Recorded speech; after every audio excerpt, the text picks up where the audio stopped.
In this video, we will take a different approach to how you handle your paycheck. We will review ideas that will help you think differently about your money and the golden rule of earning more and spending less than you make. Before we continue, here is my disclaimer. I am not a financial advisor or a tax professional, and the content in this video represents my opinion and could be outdated by the time you view this video. Please seek professional advice for your personal financial needs. If you're on a salary, stop thinking of your income as a fixed number but as a number that grows with time. My goal when I first started working was to always earn more the following year, and it wasn't a specific number or tied to a promotion, it was my expectation, and I took responsibility for this. One thing I've learned is that the people who asked for more money are usually not the people who deserved it but were more confident in asking. If you're looking to grow your income, start looking at how you invest your time. Spend your time expanding your skills, seek a mentor, and invest in your financial education.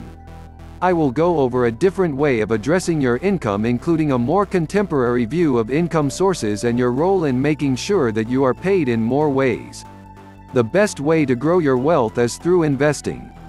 In the United States, investment income is taxed at a much lower percentage than earned income, which is why the wealthy pay a lower tax rate than you or I. I'm going to share a practical perspective on taxes as well as ways to keep more of your hard-earned money. The first thing to consider is that taxes shouldn't be a surprise. It happens every year, and it certainly shouldn't be an unpleasant surprise. If you're in a high tax bracket, your earnings could be taxed at over 30%. On the other hand, your earnings on a stock can be taxed at 15%. The United States tax system is more favorable on investment income. The goal is to reduce your taxes through investments. There are ways in which to reduce taxes: contributions to individual retirement accounts, and interest on student loans can generally be used to reduce your income subject to earning limits. Employer-based flexible spending accounts for expenses such as transit parking, education, and childcare can sometimes be used to reduce your taxable income. Earned income tax credit is a tax credit that helps you keep more of your earned income. In order to qualify, you must meet certain requirements.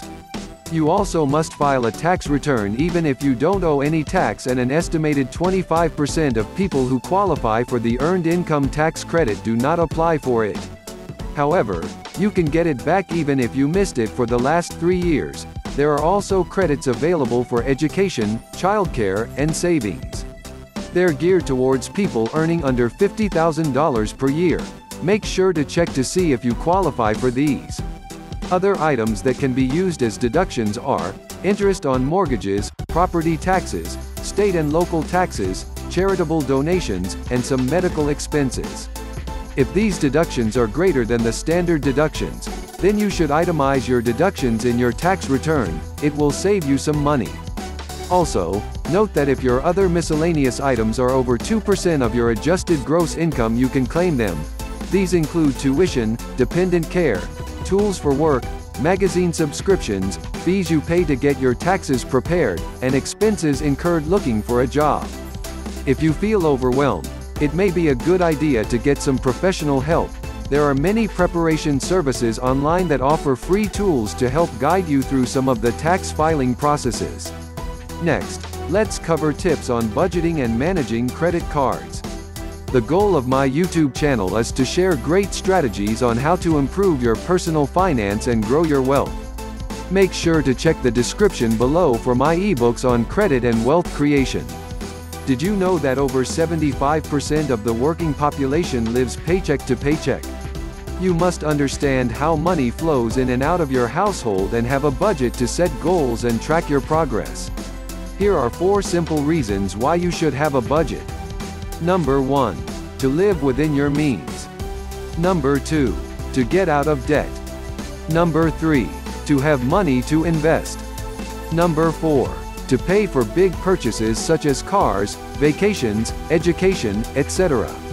The decisions you make on how you spend your money have a far greater impact on your long-term financial goals. A powerful strategy you can adopt before purchasing large items is to shop around. A mortgage is probably the biggest financial decision you'll make in your life, but only 25% of people shop around before making that decision. You will be amazed at the impact of a few percentage points in interest can be tens of thousands of dollars that would otherwise be available for your budget. There are many free apps and budgeting tools available online today, and well worth your time researching some of these tools. If you would like help with budgeting, check out my other videos on budgeting. Now let's address credit cards. Credit cards enable you to borrow money to finance the purchase of something that may normally be out of reach. It comes in handy if you need to buy a new washer and dryer. However, the downside of credit cards is that they charge exceptionally high interest rates. Let's look at credit card benefits, pitfalls, and how to manage them correctly. Currently, the average interest rate on credit card debt in the United States is 15%, and the average balance on a credit card is about $15,000.